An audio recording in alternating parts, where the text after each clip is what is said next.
Hi, everybody. Thank you so much for joining us today.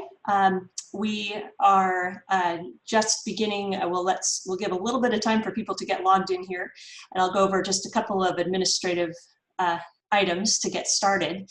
My name is Libby Sagara. If I haven't met you before, thank you so much for joining the eConsult work group. We have monthly calls with providers and other experts in eConsult sharing their examples of best practices, payments, quality improvement, so many great features and features of these programs that we'll hear about today.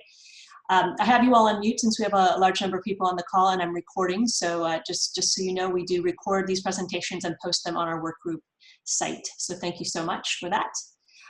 With that, since we have a busy agenda for today, I think we will get started.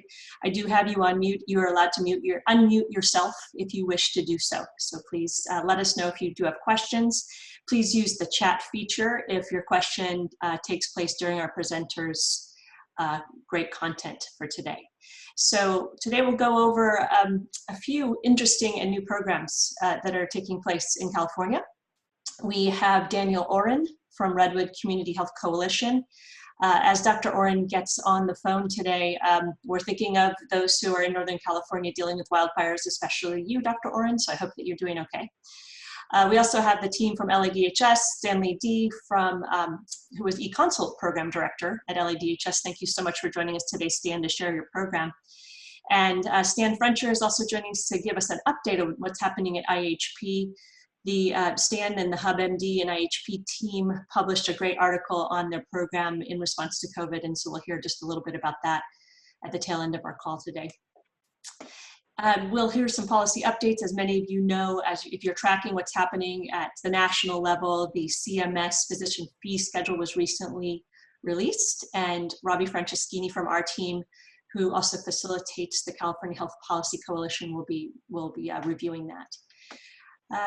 And we'll talk just a bit about our annual meeting that's coming up in November. So if you have not heard about that or don't have it on your calendar, please do save the date for November 16th and 17th. Okay, so I think without further ado, we'll get started. And I see Dr. Oryn is on the phone. Dr. Oryn, I'm going to have you unmute as we get started here. I don't know if you heard my shout out to you. I'm thinking of you in the North Coast area right now. We hope that you're safe and that you're doing whatever you can for your patients. I know your hands are full. Can you go ahead and speak, Dr. Oryn? Let's make sure you're on audio. Yeah, great. Sure. You're good. I'm here. I apologize. Took me a second to get online. Oh, no, you're great. But happy to be here. Yeah, and thankfully safe for the moment. So that's all good. Great. Okay, so do you want me to just go ahead and share a little bit about our pilot? Good. Okay. So I need to just adjust my screen, and I apologize. Okay. Oh, now it's good. So I'll tell you just a very brief bit about RCHC. We're a consortia, so we make up a group of community health centers that are working together. So that's, in our case, we have 17 community health centers: Napa, Yolo, Sonoma, and Marin. And as in mid-March, when COVID hit, all of our health centers rapidly changed to a mostly telehealth model and a mostly remote workforce. And initially, during that first couple of weeks, and I think even extending up to about 6 to 8 weeks, there was very little specialty care available in our region. Many offices were just closed, or they were only reaching out to their already established patients. Right around that time, we were contacted by Rubicon MD, and they reached out to both myself and Jason Cunningham, who I think is not on today, but was previously planning to be on. And we both thought that it would be great to bring to the coalition and see if the coalition, if we could have some kind of pilot, because this has been something that we have been thinking about for a long time, but have never really been able to find a way to make it work in the open system that we are. So we, our health centers are seeing patients with managed Medicaid, also with Medicare, also with private insurance, and also uninsured. And so trying to find a way to have an e-consult system available in an open system is pretty difficult. But this seemed like a really good opportunity for us to be able to try something out and see what the results were, and then use those results potentially to help move something more permanent into place. And I should also say, I'm representing Redwood Community Health Coalition, but I also do work at one of the health centers in our coalition at Petaluma Health Center, and I see patients there as well. So we can go to the next slide. We came up with the idea of doing a 3-month pilot with Rubicon MD, and thanks to CHCF for helping us with that, pay for that pilot. And we recruited 6 health centers. We opened it up to the whole coalition, but 6 were interested. And in all, I think it was about 99 providers. Our implementation ranged from April through May. So there wasn't one particular go live and then an end point, but we had health centers starting anywhere from April through May. And we really didn't do a lot on the implementation side on the health center or coalition end. Health centers sent their provider list and user list into Rubicon. They did everything, and then they provided between 1 and 3 to 4 training sessions for the providers and like a 30 to 45-minute webinar.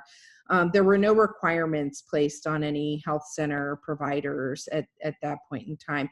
And just to kind of give you an end, we ended up completing 576 e-consults over the 3-month pilot. And so it was pretty, with 100 providers, pretty successful. We can go to the next slide. So I see that Susie and Sumi are here, and this is some data from Rubicon. So what you can see here is over time, both the number of active users and also the number of e-consults.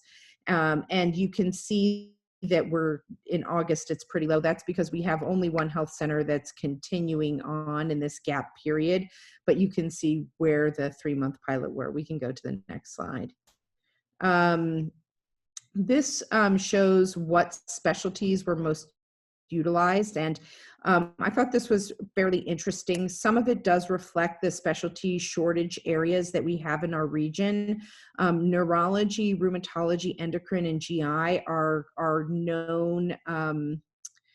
We already have a shortage of those particular specialty providers. We don't have a shortage in dermatology, and interestingly, many of the health centers and 2 of the highest utilizing health centers already had e-consulting systems in place for dermatology, yet for this period of time, I think they found the platform so easy that they switched over to using this instead of their normal teledermatology workflows. So I thought that was kind of interesting as well. But otherwise, it reflects the specialty shortages in our area. And we weren't really sure that it would, given that it was COVID time, and who knows, it could just be more of a reflection of our general referral pattern, but it's actually not. So I think it's pretty interesting. We can go to the next slide here. So I think this is kind of our bottom line, which is these are the provider ratings of the e-consult system. So as you can see, it looks like about 85% thought that that the e-consult improved their care plan. Most also thought it was educational. And then we had a significant number that avoided referral or other diagnostic tests, and only a very tiny little sliver that said that it had no effect. So we can go to the next slide. I think all in all, it was an extremely successful pilot. The provider groups were extremely engaged, and for those health centers that stopped using the system after the pilot, they got feedback from the providers that the providers really liked having this support, and just Some of the comments that we got were really amazingly supportive of the system. Each provider ended up doing about 5 consults if you averaged it out, though of course there was a pretty large range, and the average rating was 4.84 out of 5 stars. And so right now, what we're trying to do is we're working with Rubicon to try to create a sustainable model to put this back in place, not only for those 6 health centers, but also for the rest of our coalition. And I didn't mention, but when we were recruiting health centers to the project, we had a couple of health centers that said they really wished they could participate, and their only reason for not participating was that they were not comfortable trying something and then having to take it back from the providers. And so they were worried that their providers would like this too much. And I think it's so rare that we implement any kind of health IT product that where we're worried about taking it away from people. If we give it to them, it's that good. So I think that really speaks to our experience. And that's all I have to share at this moment. I think I saw that there were a couple of questions. Yes, and Dr. Oryn, for those of you who are not on, I'll just read these questions quickly that are coming in. The first question from Ella Schwartz at CHCF. Dr. Oryn, do you know the approximate split of physicians compared to advanced practice providers in your pilot? I don't offhand. I think we were going to look at that. And Susie, do you know by any chance?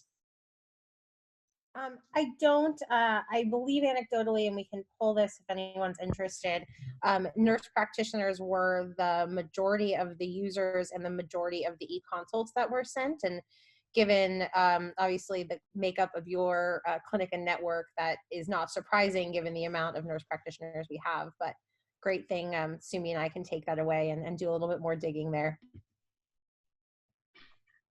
Thank you. Another question I had for you, Dr. Oryn, I think you're brave, and I admire you for starting a pilot during this pandemic. You launched this at a time when your providers could have said, I can't do this. I can't take on any more. You can tell these stories better than I can because I'm not a provider, but I'm sure you had people in your parking lots doing COVID tests. So what was your message to your providers to get them to do something new at this time of crisis? I think that our providers found it to be supportive. We were not saying you must take this on and you must do this. I think what I noticed, and I'm going to speak especially for my group because I'm definitely much more entrenched and in touch. We have a jabber, so a constant online conversation going at all times for people who are seeing patients. And we put that into place when we moved everyone remote. And so what we were noticing was there were a lot of clinical questions and a lot of, I really would like to send this person to hematology, but there's no one who's seeing patients. What can I do? And so I think there was a lot of that going on, people who were really looking for this kind of support. And so even though it seems like it would be a bad time to implement something, I actually think when you're a primary care provider and the specialty network is essentially dysfunctional and you need support, is maybe not the worst time to try out the e-consults. And I think their good experience would carry them forward even into times when in-person consultation was available. So I didn't hear I heard no pushback from my providers until we said we're going to turn it off. And I think that's the feedback I heard from Jason as well. So that's great to hear. I'm so glad that you had such a positive experience with your primary care providers. I have another question for you from Dr. Hector Rodriguez at UC Berkeley School of Public Health. Specialists are less likely to speak Spanish than PCPs. It seems as though e-consult gets implemented where there's more need. Do Spanish-speaking PCPs have different utilization of e-consult as a way of promoting language access? And Dr. Oryn, with your brief experience, I don't know if you have an immediate answer to that. I'm happy to throw that out to the group, but do you have any initial take on that? Yeah, I think that it promotes access generally for people. I think language is definitely a factor. Insurance. I mean, there are so many people who don't have access, or even when they do, they're not well understood for many, many reasons in our population. And I do think it definitely takes down that barrier. And our experience at Petaluma Health Center, I think, would confirm that, in that when we do our telehealth visits with a live consultant on video, we actually staff that with a primary care person, partly for language, for social determinants of health, for the fact that the specialists prescribe medications that aren't covered, for all the care coordination and language and bridging that is really needed in the safety net. So I definitely think that is helpful in terms of access. Yes.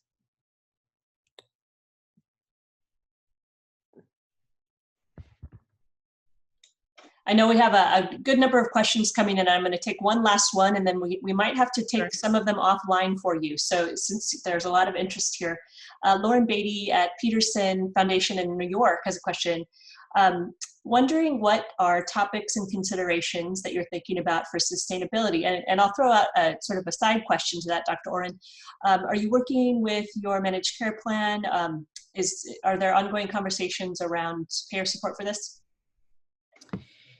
Yeah, so I think it's a little bit of a complicated issue in that we're really fortunate in our region that we have one managed care plan, unlike other safety net providers in other parts of the state and country that have many plans to deal with. So, and that plan is definitely one that is very engaged in the process. In fact, they have a very limited e-consult platform already up and running, but it's not very comprehensive, and so that's kind of what we're struggling with. So yes, we are working with them, and we're also working with Rubicon and looking at ways to actually bill those e-consults that can be billed. So Rubicon is working to get credentialed in all the right ways so that we can bill each visit that can be billed. And so the cost to the safety net provider themselves should be little to hopefully nothing. We'll see. But I think we can't put the burden of the e-consult cost onto health centers. We have to find a way to make it sustainable through billing or through the payers in the long run. And so we're working that channel, and also just showing some of our results in terms of engagement. And Rubicon has been helping us do some analysis of our data to see what cost savings could be projected from what we already have done to move into the future, and hopefully move into a model where either there's enough billing to cover the cost, or that our managed Medicaid plan could cover the rest of the cost of the system. So that is something that we're working on. Thank you so much, Dr. Oryn, and that is exactly what we want to hear. Since I think you might be new to our work group, we have a good number of managed care plans who are really active in supporting these efforts, FQs especially, since you have a lot to manage on your plate. So we're lucky out in California to have a supportive reimbursement environment, and with the managed care plan's involvement, making sure that you are able to support these programs, since those out in California know that FQHCs cannot bill, their primary care providers cannot bill for e-consult. So we look forward to your collaboration, Dr. Oryn, in the future, and making this easier for primary care providers and collaborative across counties and across plans. So really, really hope wishing you luck during this, and really appreciate your time today. So thank you. Thank you. Thank you very much. And thanks for having me. Great. With that, I'm going to move on to what we saw as an interesting chart that's probably reflective of those programs that have been going on for a while. This was a chart that Paul Giboney and Stan Dea from LADHS shared with us early, about a month ago. And we just updated, or Stan just updated it with data through August. And I bet a lot of you have seen similar activity, you know, at your FQ or your primary care sites with the volume of e-consults that you've seen, and it tracks primary care visits, mirrors them pretty closely. So as primary care visits slowed, as you may have closed clinics, slowed your volume of primary care visits, e-consults may have slowed in parallel. So we wanted to really tackle that issue, see what messaging, what support for primary care providers is in place. And so we asked Stan Dea to talk a little bit about that. And he has a great system of looking at this data that we're going to have him speak to today. So Dr. Dea, I'm going to hand off to you. I'll make sure that you're unmuted here, and you can go ahead and begin. All right, Dr. Dea, you have to unmute yourself. Okay, can you hear me? Yes, you're good. Okay, hi everybody, I'm Stan Dea, I'm Director of eConsult. I've had that position since 2016 when I took over from Paul Gibney. I apologize, you can't see my smiling face because I'm at the hospital today and I don't have a camera on my work computer. Okay, next. So not surprisingly, medical decision-making must be data-driven, we all know that. And fortunately, electronic records are built for data. We need to be able to pull clean data from the electronic records, which is easier said than done. And ideally, platforms should have built-in analytic dashboards to make it easy to process the clean data we get. Next, this is a non-medical analogy. If you're as old as I am, you'll recognize this portable transistor radio. And in the old days, we used to roll the dial back up and down, hoping to find the station that had songs you liked or more songs you liked than you hated. But what do we do nowadays? Next. With Spotify or Pandora, it actually tracks electronically what songs you've liked, what songs you've shared, what songs you've purchased. Then it uses an algorithm and then creates, ideally, the perfect list. So you don't need to go find that one station with all the songs you like on it. Next. You may have learned from school the 5 W's and the 1 H of journalism. We're supposed to be asking these hard questions because that's where we're going to get our answers from.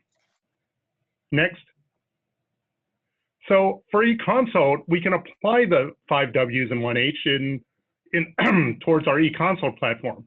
Like, what was our volume of eConsults? When did our patients get scheduled? Who is performing well or poorly? How do I answer other questions? And lastly, the most important one is, why are we seeing these results? Because then we can actually make decision making. Next slide. So our first thing is the monthly report. It's not very imaginatively named because it's run every month, but this tells us our volume of eConsults. And this is a monthly trend by submitting org type, and I'll go over what that means. Before I go on, I have to say, in the old days, I used to have to build Excel spreadsheets with all these formulas to create all of these. It was very painful. Files were very large. So I do want to thank SafetyNet Connect. We use the eConsult platform by them for building an analytics. And I just mentioned about built-in analytics. There's a built-in analytic dashboard that produces these effortlessly for me nowadays. Okay, next. So I was hoping to do a live demo, but because of lag issues, I've gone to screenshots. This is a screenshot of what the monthly report looks like. So the most important determinant, if you're going to do a 10,000-foot view, as they say, next, is to set the date range. So you can actually say last month, last year. I've currently set this for calendar year 2019, but it's easy just to set it anywhere else. I'll talk about the other filters to the left of it in a sec. But as you can see, just from overall from the last calendar year, it gives us our volume. So again, this is the top 20 specialties and how many consults we had and what % of total. It's graphically illustrated to the right of that in a kind of circlish pie chart thing.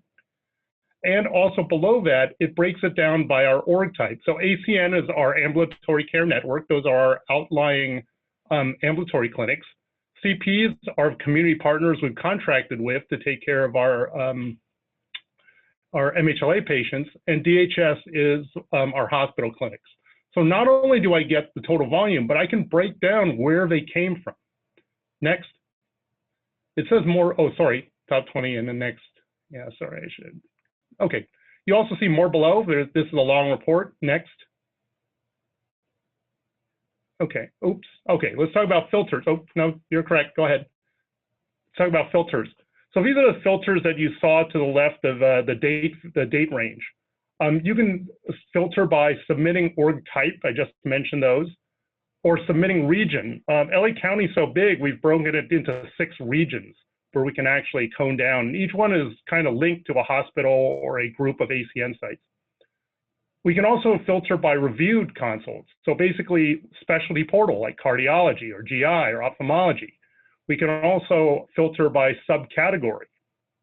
So we can actually go like all the GI portals or all the orthopedic ones are lumped together.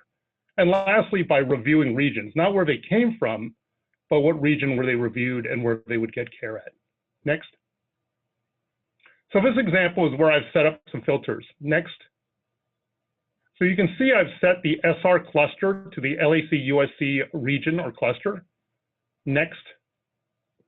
I've set the org type. It says multiple values, but I've set it to ACN and DHS. So now I'm just looking at the patients impaneled to us. Next. And I've set the subcategory to GI. So basically what I want to see here is, can you tell me about the e-consults that came from our impaneled sites to GI from the LAC-USC cluster? And as you can see, the pie chart obviously is a lot more boring because we're only looking at one specialty, but it gives you the total number, and it also gives you a trend. So you can see submitted e-consults on a monthly basis from January through August. You can actually roll the slider, so you can roll all the way out to December or wherever you set the slider to. Next. I can't see it on my, oops, I can't remember, but can you see the download? Was there a download button? I can't see it on mine. It may not be on this one, but there, okay. That's okay, let's go on to next. Okay. Oh, so again, we talked about, this is the second page, number of e-consults accepted as face-to-face, by specialty portal, by reviewing region, all metrics trended on a monthly basis, and download gives you raw data as a flat file. Okay, next slide. So again, this is next. I'll talk about download in a sec, but you can see this is a really long report. You can see under submitted consults by SR cluster, not only does it give you the number of consults on a monthly basis, but it also tells you how many were accepted as face-to-face. So we know no, because those are probably ones that haven't been reviewed yet. But for example, if you look at the Harbor UCLA cluster in January of 2017, not only do you know that 2,843 were submitted that month, but you can also see that about 79% were accepted as face-to-face visits or referred to as face-to-face visits. Okay. The download button in the lower right is a very important button. It allows you to download the flat file, and I'll talk about that at the end of my talk. You can also download PDFs, which look like a screenshot of this report. So if somebody wants a report that just looks like this, obviously with all the months, you can download it as a PDF file. Those are like quickie reports. If somebody sends me a request, hey, can I look at fill in the blank? I can use the download PDF to send them kind of a pseudo screenshot of the stuff above. Next slide. So we did talk, now that we've talked about our volumes, we can go on to scheduling timeframes. So this is the when did our patients get scheduled? So for those who aren't familiar with a scheduling timeframe, our specialty reviewers select when the patient they feel should be seen. So it should be seen quickly, longer. So we set a time frame, 2 to 4 weeks, 1 to 2 months, etc. Okay. And lastly, it's important to know is our reviewers choosing too short time frames? Okay, next slide. Okay, so this is it. It's called the ITC report. I'm not going to go into that. But anyway, here we're going to, you can see next. Oh, sorry, back up. Sorry, my mistake. Okay, so here you can see I'm looking at cardiology for calendar year 2019. Okay, and it's broken down by cluster or region: Harbor, LAC-USC, MLK, Olive View. So this is what people are selecting. So let's look at Harbor. Harbor said during this time period that 53 e-consults that they referred for face-to-face needed to be seen or should be seen in less than 15 days. 188, 2 to 4 weeks, 296, 1 to 2 months, etc. If for some reason we see a lot of our patients aren't getting in or there's a lot of backlog, it could be because they're selecting too short of a time range. They're saying everybody has to be seen in less than 4 weeks. So this type of metric helps you gauge where your reviewers are scheduling your patients or what time frame they're scheduling for. Okay, next. I'm going to go ahead and I have to give Paul Givney and Howie credit for this. This is the concept of precision scheduling that they developed. Precision scheduling is what % of patients are scheduled within their selected time frame. So basically, if you said patients have to come in 1 or 2 months and they all got in that period, that's 100% precision scheduling. So you really want the percentage as high as possible because that tells you that they're getting in when they need to get in. So once again, if you look at it, this is the precision scheduling portion of the ITC report. If you look down in the middle, it again repeats what we said. This is face-to-face consults, number, and % face-to-face. And then it gives you the precision scheduling below. Not only based, and again, this is for cardiology 2019, not just based on precision, but urgent. How are we doing getting people who need to be seen less than 4 weeks in? Not surprisingly, our urgent precision scheduling is not as good as our non-urgent precision scheduling, overall precision scheduling, because if you need to get people in fast, it's going to be harder to get them in. And then we have the enterprise-wide there in the larger font there, overall and overall urgent. And lastly, again, this is it trends it again for us on a monthly basis at the bottom. Okay, next. So our next question is response time, and that's how we're measuring performance of our specialty reviewers. In fact, response time was our very first performance measure, and Paul put this in place. And it's the time between specialty reviewer receiving the e-consult and when they respond. I have to say it really worked because we actually ended up publishing this enterprise-wide, and publishing this metric significantly improved performance via peer pressure. Doctors are some of the most competitive people I know.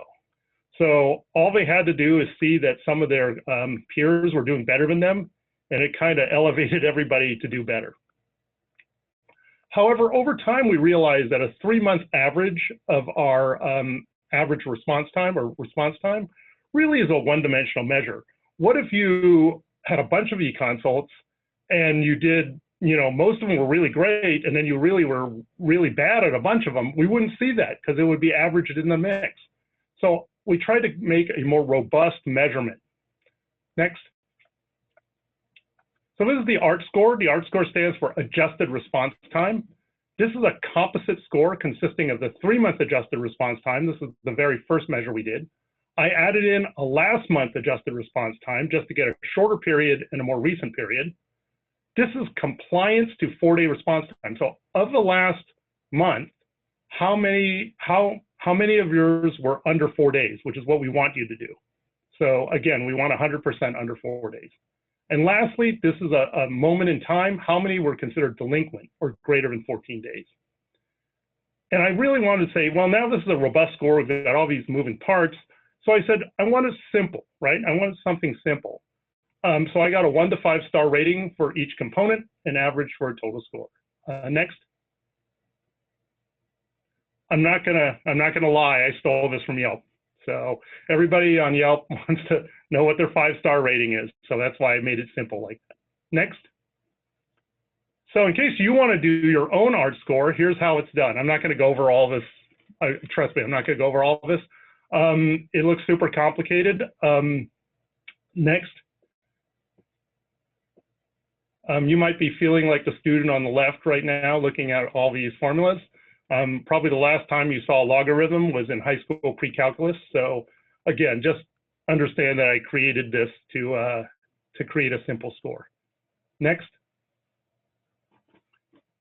So the next is the ART score. This is what we look at on our dashboard, and you can see right there on the right. It's pretty easy to see.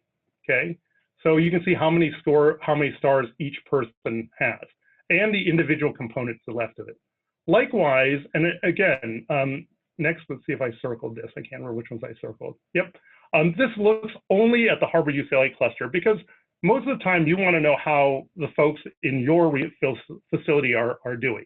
So this is kind of for local administrators to look and see if your reviewers are doing okay or less than okay. Now, some of you might be noticing, hey, that first person's got a score of 5.47. How's that possible? And the reason is because I actually give you a bonus for volume. So I thought it was unfair to grade everybody at the same, and that's where the logarithm comes in. So if you do well and you're doing high volume, you can actually do over 5. So next. Oops, sorry, this was for the last month. Next. Okay, next is a compliance report. I touched on this as one of the components of the ART score. But once again, this is provider level detail about your 4-day response compliance and the number overdue. So what you can see here is, once again, I've selected the Harbor cluster for the last month, and this shows what their compliance is. And again, you know, it's marked off as to the number overdue, is color coded to assist you. And again, the current standard that we set was 80 to 100% was green, 60 to 80 was yellow, and anything less than that was red. Oh, there it is. There's the scale right there above it. So this is actual data, so I kind of redacted the people's names. Okay, next. Oops, next. Okay, so this is like, wow, that's a lot of data you've gone through, and our administrators obviously want that. There's a thirst for data out there, or analytics. So we decided to create a summary of the pertinent information, and we would provide it to the administrators on a monthly basis. And we did it graphically, so it makes trends easier to see. Next. So here are some graphs that you can see. This is what we call the OMD report. Just ignore the names. It means something to us. It doesn't mean anything to you. But this is the administrator summary report, monthly administrator summary report. So again, we can trend what e-consults were submitted. This is, unlike the first graph we saw, this is trended by region instead of by submitting org type. Looks like it was pretty flat all years of 2019. Again, it also can track out e-consults reviewed as well as those accepted face-to-face on a monthly basis. Okay, next. There's actually more. You might be wondering what this is about. Both my kids are really into Legos, and this is my son's attempt to make a car that he really liked. But as you can see from the Scotch tape and the magic marker and the paper wheels, this isn't a set that you buy in the store. This is something he made out of his imagination and things at hand. And he told me in Lego parlance, this is called an MOC. And I said, what's the MOC? Next. Next is my own creation. That's what an MOC is. And the reason I want to mention the MOC is next. The next thing is custom reports. As cool as these built-in analytic dashboards are, and as they cover nearly all, the vast majority of questions I get from people wanting analytics is covered, the questions are covered. But every so often, they won't work. So again, the built-in dashboards, I said, are quick and easy. They lack flexibility. But fortunately, as I mentioned with that download button, you can data dump, which creates use for custom reports. And again, this is not for beginners. You have to be pretty good with Excel to create these custom reports. Next. So, back up one. So this is kind of what I feel like when I make a custom report. When I do a data dump, I'm looking at all these little pieces of data, and somehow I have to assemble it to answer the question I have. So again, not for beginners. Next. So in summary, eConsult is an ideal platform for data and analytics. The built-in analytics package that we have in our platform is powerful and easy to use. But in some ways, I think the ability to make your own report, your own creation with the raw data dump is an even more powerful one. Okay, next. Okay, I know that was a lot of stuff to go through. Thanks for your attention. I'll quickly take a peek at the chat, or do you want to help me out, Libby, with the question? Sure, yeah, I can help you, Dr. Dea, and I just wanted to say thank you for adding in some Legos so that I felt better after the calculus slide, because I was getting a little bit scared that I was behind the curve. So The first question is from Dr. Delphine Tuot of Zuckerberg SF General. Thanks, Dan. I'm jealous of the LADHS dashboards. Do you also have a monthly denominator of patients from each organization so that you can follow consult rates over time? Do I have the denominator? Is that the question? Yes, I mean, I'm guessing you don't have it right at your fingertips, but are you able to track that? Yes. Actually, as I said, the denominator, actually, you can break it down anyway, but I think that in this one, you can actually look at it's basically pulled from the monthly volume. I think it was on the very first slide, but I'll have to double check. But yes, we do get the denominator, which would be total reviewed.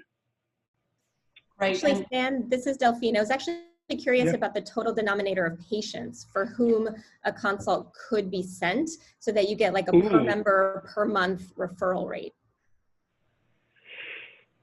Yeah, that's a great question. I haven't thought about that. In fact, it would be possible, but again, that would require empanelment data, which eConsult doesn't readily have an access to. I don't know. I think Paul's on the line. Paul, if you can. Yeah, I'm on. We would have to combine different data sets to be able to do that, but we could grade that. You know, most of what everyone has seen on this is the dashboards that actually drive performance improvement, right? We're identifying which specialists may be struggling to meet performance times or which specialties are not hitting the high precision scheduling. So a lot of this, you know, a per member per month or you know, kind of may be kind of interesting data overall, but most of this was built so we can drive performance of an individual specialty or an individual specialty reviewer, or know how we're meeting the needs of different geographies. And so that's kind of where a lot of this was. But I think that is knowable, but we'd have to combine a couple of different data sets. Yeah, no, I bring it up just because you guys have done an amazing job with your specialist side of things, right? Driving improvement, as you mentioned. I wonder whether maybe not now, but I wonder whether trying to now work on the primary care side and trying to get a better sense of referral rates or per provider or per empanelment or something like that might be a phenomenal next step for you guys, because you're really ahead of the curve. I like that idea. Thank you, Delphine and Paul and Stan. I have a question that sort of goes back to Dr. Gibney's comment around precision scheduling rates across all specialties and all timeframes. It's about 70 to 75% most months. How did you and the LADHS team take these data during COVID and respond to what your provider needs were and where? Did that help your strategy or determine how you're going to support your primary care providers? How did you use these data?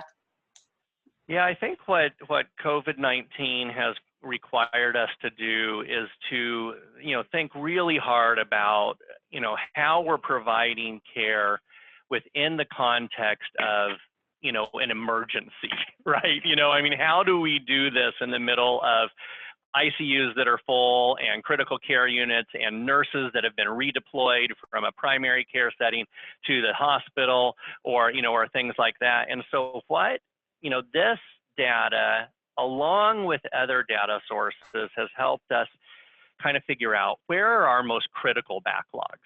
You know, where are those things that we believe that patients may have, you know, really bad outcomes if they get delayed any further, or where are things accumulating too quickly. And so this data, along with data from other places, has kind of helped us try to create a matrix by which we're prioritizing what we believe are the most critical areas, while still keeping an eye on some of the other areas. But frankly, you know, knowing that in the middle of a crisis like this, certain elements of precision scheduling may fall off a little bit, but we can see that and we can keep an eye on that. And then, you know, the great thing is you can improve what you can measure. And so even from the time we started measuring precision scheduling to now, we've really seen dramatic increases in our ability to meet that recommended time frame from the specialist, because we're following it, we're tracking it, and then we're trying to ask ourselves, why aren't we hitting it when we aren't achieving those goals? So yeah, it's been challenging to try to put all those together, and then to try to come up with how do we prioritize those most critical services. Yeah. Yeah, if I can I'll give two quick concrete examples Yes. of how we've used it.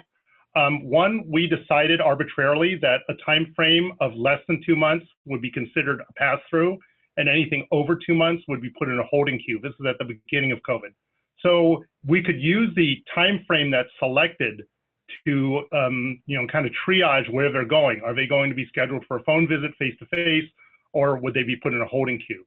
In addition, the vendor actually was able to quickly add on a new status called callback. So the scheduling agents would be able to tag those that were not considered, kind of essential in that status. So once again, we could reach into the data and pull back all those callback ones, and then we will have known which ones were put on hold for now. Yeah, I mean, that's a good point. We know the great thing about eConsult and having every single outpatient non-urgent specialty request going through eConsult is we know which requests we have not addressed yet. And we've been methodically kind of going back to those and trying to make sure that we get them scheduled as capacity frees up. Thank you so much, Dr. Gibney, Dr. Dea, for this great insight. It's always helpful to see how you take this data and apply it to the best means of care for the patient at the right time. And we love to hear how eConsult helps to really form your approach to the best care for the patient. So thank you so much. We are getting some more questions in now. Of course, I'm going to take these offline, and if necessary, I'll connect you to Dr. Dea and Dr. Gibney to get the answers to you. So thank you both for your time, and good luck. I'm going to hand off. We are glad to have, once again, Stan Frencher, who is with HubMD on our call today. And Dr. Frencher's joined us on a couple of different calls over the past month, in addition to joining Dr. Batra from IHP to present the program. And we were just pleased to see that just a few weeks ago, this program was published. And Dr. Frencher, we'd love to hear just a few words about your experience and your published experience around the MCEI program with IHP and the multi-county eConsult program. Dr. Frencher, I think you're off mute, and I'll hand off to you for some comments. Thanks so much. It was really great hearing all the the presentation previously from Dr. Dea and Paul Gibney. I'm currently on the MLK campus now, and so it's really with a lot of pride that I hear kind of all the work that they've been doing. It really inspired a lot of the work that we're doing out here in the Inland Empire. We in the midst of COVID, we were already kind of at an inflection point where we were implementing the program across all of San Bernardino and Riverside counties, reaching out to well over 500 primary care physicians and their clinics, and then COVID hit, obviously. And so one of the questions that we wanted to ask ourselves was, to what extent can we impact, or did we impact, the way in which care was being rendered in this community based on the use of eConsult? Similar to LA County DHS, the vast majority of specialty care visits go through a process of having an eConsult first by their primary care physicians. And therefore, wanted to see, was there a change in the type of advice that was being provided?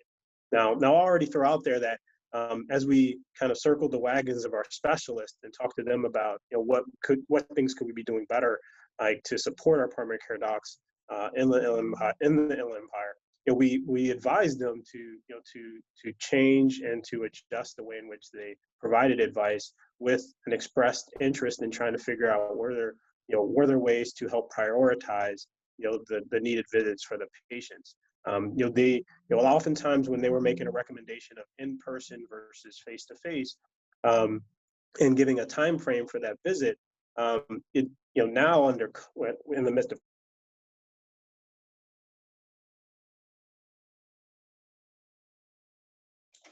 Dr. Dea, we may have lost you on audio.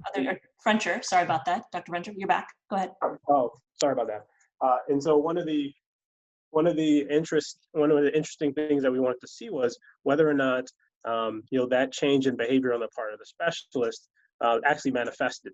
And so if you look here on one of the studies we published, it was looking at kind of pre-COVID data from the periods of February to March of this year, and then immediately post kind of an inflection point of when COVID hit, to try to see if there was a change in the likelihood of recommending a face-to-face visit.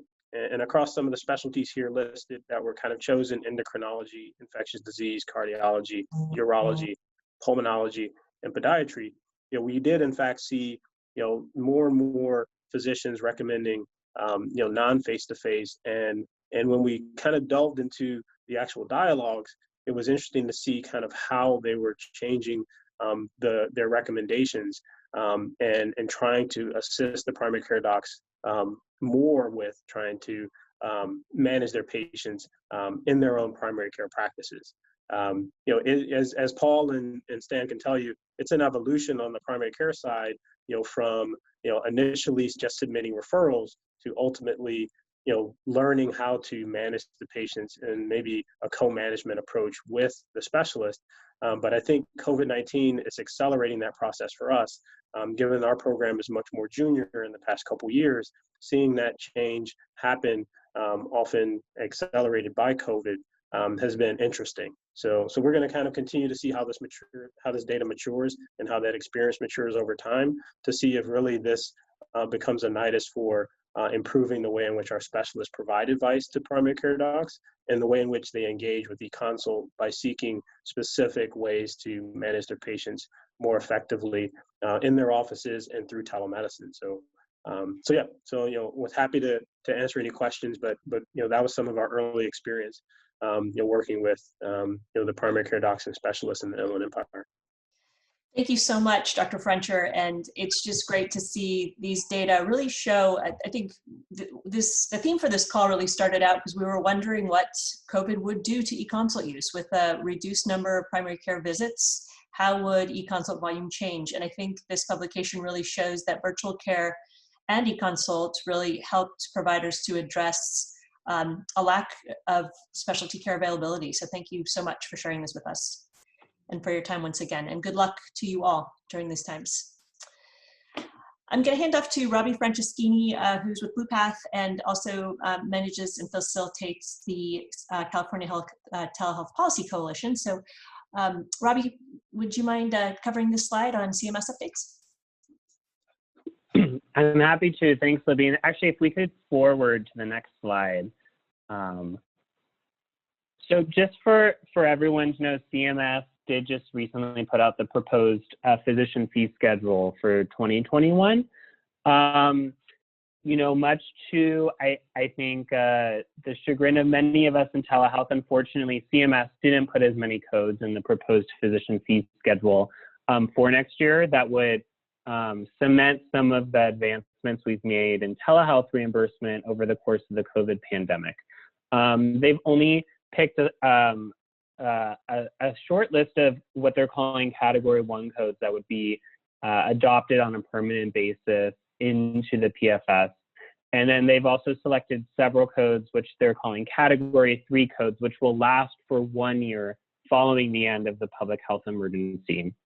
Otherwise, any other codes that are that have been adopted for the physician fee schedule on a temporary basis during the public health emergency will disappear once the emergency is over. CMS is seeking comment on whether other codes should be added, and additionally is seeking comment on whether payment can or should be made for telephone E&M services beyond just the virtual check-in once the emergency is over. CMS, does make really clear in the proposed rule that they are sort of hamstrung when it comes to making permanent changes, just because federal statute does sort of limit the extent to which CMS can cover more telehealth services and allow for more providers to bill for those services. All that to say, we would welcome any of you to come to the California Telehealth Policy Coalition meeting tomorrow. We've been discussing the opportunity to submit comments as a coalition through our legislation committee. Some of the topics we'd love to cover include requesting that CMS do adopt as many Category 1 codes as they can, and additionally to reimburse for E&M codes beyond virtual check-ins, and we're thinking through what a strategy for that would look like. Our meeting is tomorrow from 1 to 2 p.m. You can feel free to either email me or Libby, and we can make sure that you get on the distribution list. And I'm happy to take any questions if anyone has any. Thank you so much, Robbie. We will make sure to capture any questions and we can respond offline if needed. And thanks for joining tomorrow if you're able. In our last few minutes, I want to just take a moment to announce some exciting news. We are pleased to announce we have a keynote speaker for our November event, Dr. Wando Olewola, who has been an active participant in our work group over the years and a leader, as many of you know, in eConsult expansion across the country. So we are sad that we won't have the opportunity to see many of you in person, since it's really our annual opportunity to see each other face to face, and we're going to miss that. But we know that we'll hopefully be back to a regular opportunity to see each other face to face next year. We'll try to make this as interactive as possible, and we appreciate and welcome your input in order to do that. So please go ahead and reach out if you're interested in enroll in this event. We're pleased to have our keynote secured, and we'll share a more detailed agenda on our next call. We do want to point you to all of these resources that have been shared today and over the past few months around COVID. They are housed on our eConsult Toolkit website under COVID-19 resources. So we do try to make sure to feature programs like we've talked about today that really focus on eConsult triage. So taking eConsults and making sure that patients get the most appropriate modality of care. Thank you for sharing your examples, and we welcome those ongoing in our next few months. And we hope that we get through this challenging time in many ways. And thank you again to our sponsors of the eConsult Work Group. Thanks everyone for your time today, and stay well.